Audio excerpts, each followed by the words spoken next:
Thank you very much, Madam Chair. And Ms. Howard, your organization, the Brennan Center, counted that over the 10-year period, 2013 through 2023, states passed about 100 restrictive voting laws.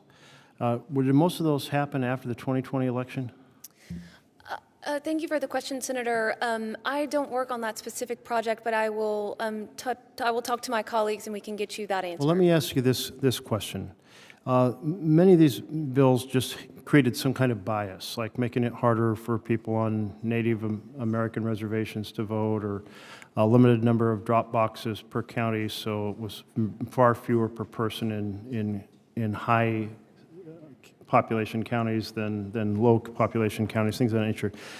Have you had any sense whether those type of laws affect people's sense of the fairness of elections or their confidence in elections, or the difficulty of administering a fair chance for every person to vote?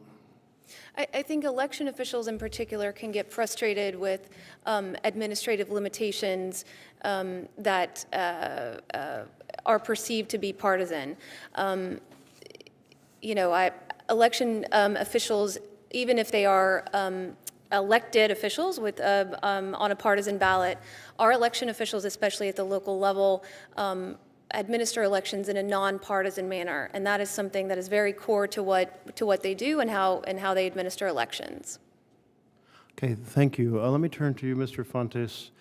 You noted in your written testimony about having a go bag ready, and I think you cited the case of the woman whose dogs were poisoned as kind of an example of intimidation.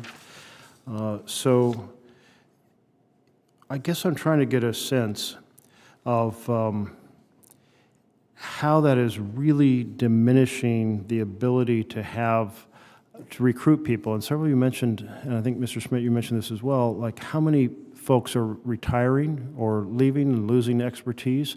Is it difficult to recruit new people, or are new people saying, no, I'm happy to jump in and go through the classes and come up to speed?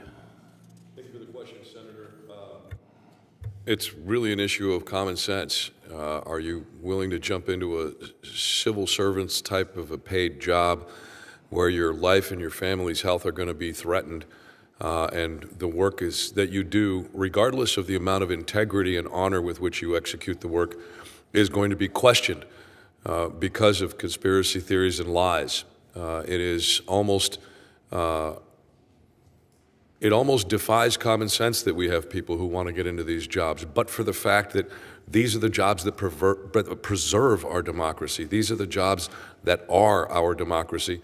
I can't see anybody having an easy time recruit folks into the nature of this work. So it's made it incredibly difficult, particularly and I can speak for Arizona, particularly in greater Arizona. In a lot of our much smaller communities where you don't have larger population centers, the rural areas where that expertise is and that longevity is particularly valuable.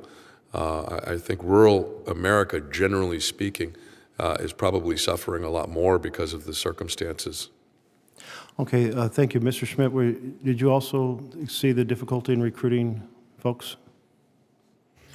Yes, and while we've talked about, and I mentioned the challenges that Pennsylvania faces with county-level election administration turnover, I think, and we've talked about it at the state level as well, I think it's important to be mindful of the fact that it is precinct-level election workers who are really the ones that make sure you can cast your vote and have your vote counted if you have in-person voting on election day. And they are in no way protected from any of this. You have people who show up to vote who may have seen things or heard things and sometimes take it out on them when they're, at least in Pennsylvania, working a 14-hour day, essentially in a volunteer basis, to make sure that they can have.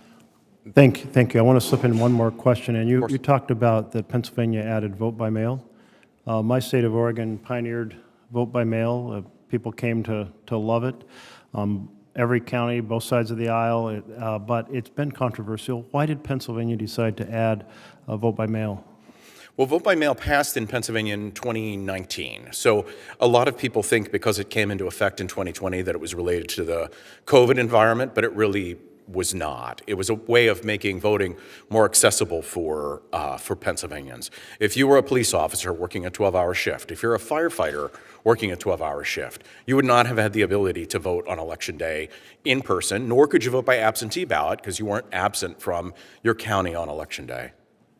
I found, I'll just do a closing comment here, but when I was first running for election, we were in the middle of that conversion in Oregon, and my first thought was, I really like the tradition of everybody voting together. But I started knocking on doors. I'm running for state legislature. And at every door, as I talked to people, they were like, and by the way, I really like this vote by mail. Why is that? Well, I don't have to worry about the rain. I don't have to figure out if there's a place to park. I have got a bad hip and I don't have to stand in line. And in Oregon, we have referendums. I don't know if you have them in Pennsylvania, but they really can be very complex. And they're like, we love studying the referendums at the kitchen table and bringing our children into that rhythm of showing them what it's all about. Anyway, I quickly learned why it was popular, and I had a little bit change of view on it. Hey, thank you all very much for sharing your experiences.